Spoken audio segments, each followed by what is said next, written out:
Assalamualaikum warahmatullahi wabarakatuh. Di sini kami dari kelompok 10 kelas Hukum Ekonomi Syariah C akan menjelaskan tentang hukum perikatan berdasarkan perspektif hukum Islam. Di sini saya akan menjelaskan pertama kali tentang pengertian hukum perikatan berdasarkan perspektif hukum Islam. Sebutan perikatan dalam bahasa Arab, yakni aqdun atau iltizam. Yang dimaksud perikatan dalam konteks hukum Islam adalah seperangkat kaidah hukum yang mengatur hubungan antara dua orang atau lebih dalam transaksi benda yang dihalalkan. Hukum perikatan Islam bersumber dari Al-Quran, As-Sunnah atau Hadis, dan Ar-Ra'yu atau Ijtihad. Hukum perikatan dalam konteks Islam juga mengandung arti bahwa terdapat hubungan hukum di antara dua individu maupun dua pihak, di mana salah satu pihak memiliki hak untuk mengajukan tuntutan atas sesuatu dari pihak lainnya, dan pihak lain tersebut bertanggung jawab untuk menyanggupi tuntutan tersebut. Dasar hukum perikatan Islam adalah Al-Quran dan Hadis. Sebagai salah satu sumber utama hukum Islam yang pertama, Al-Quran mayoritas hanya meregulasi aturan-aturan umum saja.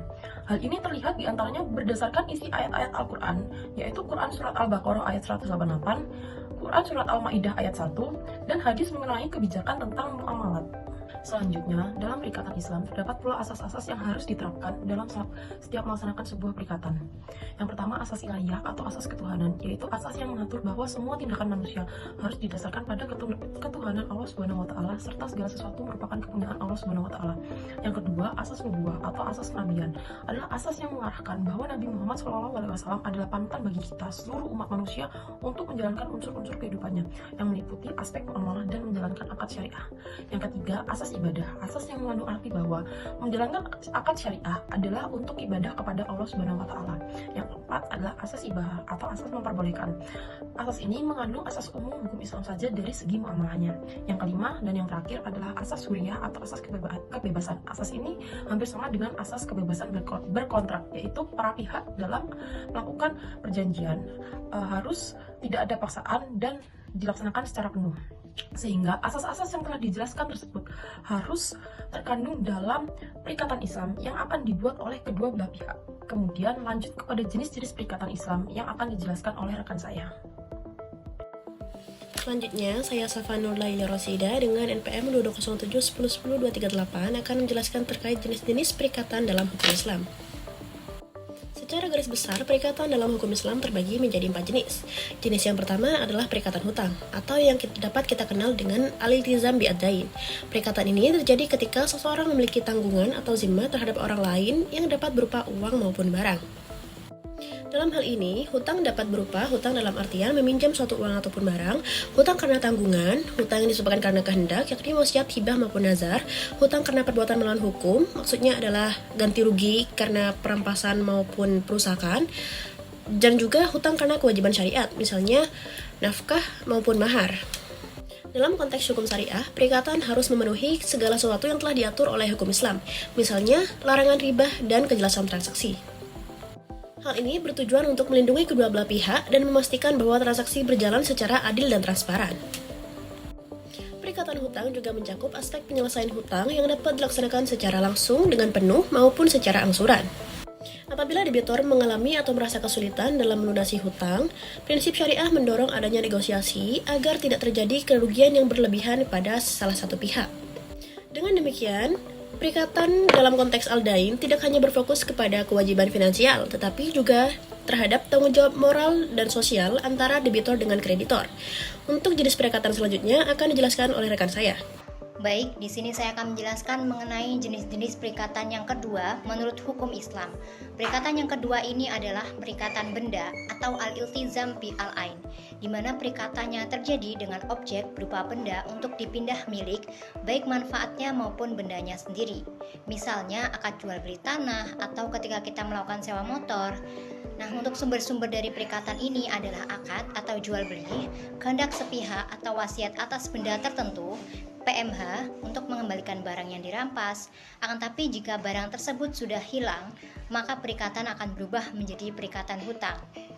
Lalu yang ketiga ada perikatan kerja atau melakukan sesuatu, biasa dikenal dengan istilah al-iltizam bi al-amal. Perikatan ini merupakan hubungan hukum antara dua pelaku konkret untuk melakukan sesuatu. Sumber dari perikatan kerja adalah akad istisna atau perjanjian untuk membuat sesuatu dan ijarah atau sewa. Contoh dari perjanjian untuk membuat sesuatu seperti meminta tukang kayu untuk membuat almari, Lalu ada jenis perikatan yang keempat adalah perikatan jaminan atau al-iltizam bi at-tausik. Tingkatan ini merupakan suatu perikatan yang objeknya menanggung suatu perikatan. Hal ini memang dilakukan untuk memberikan keamanan atau kepastian bahwa suatu kewajiban atau utang akan dipenuhi. Contoh dari perikatan jaminan ini adalah ketika ada pihak A bersedia menanggung hutang yang dimiliki oleh pihak B kepada bank C. Lalu ada contoh lainnya seperti ketika ada seorang atau si A ini merupakan terdakwa yang sedang diadili dan memerlukan jaminan kehadiran. Lalu ada si B, seseorang yang akan menjamin bahwa orang tersebut akan hadir di pengadilan pada waktu yang telah ditentukan. Jadi dapat dikatakan bahwa perikatan jaminan ini adalah sebagai jaminan diri. Lalu di sini masuk dalam pembahasan penerapan perikatan Islam dalam praktik bisnis dan ekonomi. Pengertian etika bisnis merupakan salah satu prinsip atau peraturan yang dimana para pembisnis ini harus mempunyai komitmen dan bertingkah laku yang sesuai dengan aturan untuk mencapai ridha Allah. Lalu tujuan dari perikatan Islam ini terdapat dua orientasi, yaitu akhlak dan perbuatan. Berbisnis dengan mengutamakan pahala dan bukan semata-mata untuk mencari kepuasan. Perikatan dalam hukum Islam ini merujuk pada suatu kejadian atau perikatan antara dua orang atau lebih yang dimana salah satu pihak harus memenuhi kewajiban atau memenuhi suatu prestasi antara pihak yang lain dengan berdasarkan perjanjian atau akad tersebut. Dalam konteks ini, para pihak memiliki dan mengikuti prinsip-prinsip syariah dan memiliki landasan atau dasar hukum yaitu Al-Quran dan As-Sunnah. Di antara lain ada prinsip-prinsip yang penting dalam perikatan Islam, yaitu yang pertama ada kebebasan akad atau kebebasan perjanjian. Dalam hal ini, semua pihak bebas untuk membuat perjanjian selama tidak bertentangan atau melawan dengan hukum-hukum prinsip syariah. Lalu yang kedua ada prinsip tanggung jawab, yang dimana setiap perikatan atau akad harus disertai dengan tanggung jawab bukan hanya kepada manusia tetapi juga pada Allah Subhanahu wa Ta'ala. Yang ketiga ada prinsip keadilan, yang dimana setiap perikatan keadilan ini harus dijaga baik dalam hal penentuan hak ataupun kewajiban maupun imbalan yang telah disepakati. Di sini masuk dalam beberapa contoh akad dalam perikatan Islam, antara lain yaitu yang pertama ada akad jual beli, yaitu transaksi jual beli barang atau jasa yang dilakukan dengan prinsip kejujuran dan transparansi. Yang kedua ada akad sewa atau yang biasa disebut dalam Islam adalah ijarah, yaitu perikatan yang melibatkan pemberian manfaat suatu barang atau jasa dengan imbalan tertentu. Yang ketiga ada akad bagi hasil atau biasanya disebut dengan mudharabah. Nah, dalam perikatan ini di mana satu pihak menyediakan modal dan satu pihak lainnya menyediakan tenaga atau keahlian dengan keuntungan yang dibagi sesuai dengan kesepakatan di awal. Yang keempat, ada akad jaminan atau biasanya disebut dengan kafalah. Perikatan ini di mana seseorang menjamin pihak lain untuk memenuhi kewajiban atau memenuhi utang tersebut. Berikut adalah beberapa contoh penerapan perikatan Islam dalam praktik bisnis dan ekonomi. Yang pertama ada akad jual beli atau buy. Akad jual beli ini merupakan perikatan yang paling umum dalam bisnis. Nah, dalam Islam sendiri, akad ini diatur secara tegas ya, agar sesuai dengan prinsip syariah. Dalam jual beli Islam, antara penjual dengan pembeli harus bersikap jujur, transparan, dan adil. Adil dalam menentukan harga, kemudian kualitas barang, serta tata cara pembayaran. Keuntungan yang diambil juga harus adil, tidak boleh ada unsur gharar, ketidakpastian, atau riba. Kemudian untuk contoh penerapannya sendiri, dalam praktik bisnis modern ini banyak sekali perusahaan yang sudah menggunakan sistem jual beli yang sesuai dengan syariah dengan tujuan untuk menghindari unsur penipuan atau spekulasi yang berlebihan. Misalnya, penjualan properti dengan akad murabahah, di mana bank syariah ini membeli properti terlebih dahulu dan menjualnya kepada nasabah dengan margin keuntungan yang telah disepakati di awal. Yang kedua ada akad sewa menyewa atau ijarah. Ijarah ini merupakan perikatan sewa menyewa barang atau jasa.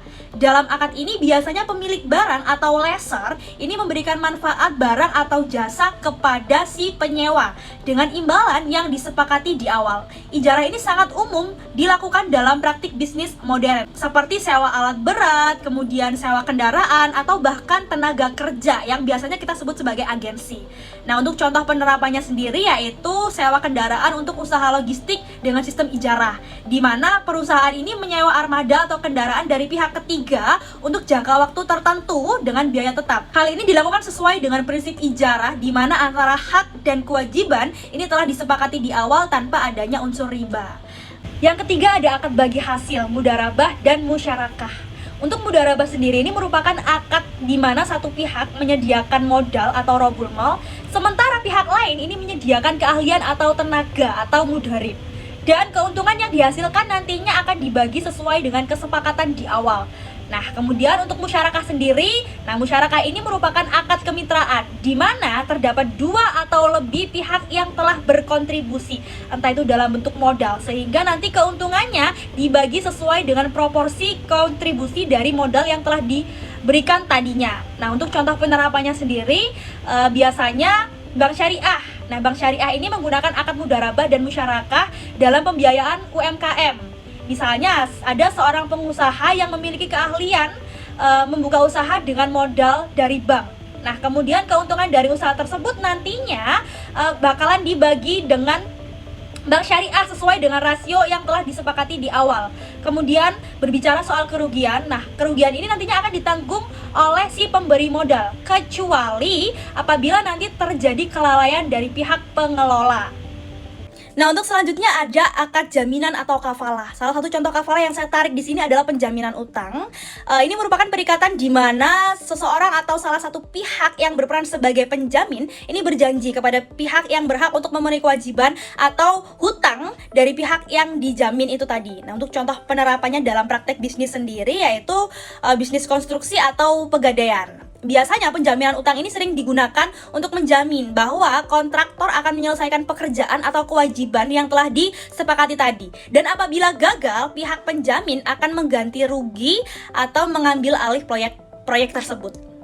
Jadi, penerapan perikatan Islam dalam bisnis dan ekonomi ini sangat luas, mencakup berbagai jenis akad yang mengatur hubungan bisnis antara individu, perusahaan, atau lembaga keuangan. Nah, dengan menerapkan perikatan Islam, bisnis ini dapat beroperasi sesuai dengan prinsip-prinsip syariah yang menjunjung tinggi keadilan, kejujuran, dan tanggung jawab, serta menghindari praktik-praktik yang merugikan seperti riba, gharar, dan masyir. Hal ini tentunya tidak hanya menjaga integritas bisnis, tetapi juga menciptakan sistem ekonomi yang lebih adil dan berkelanjutan.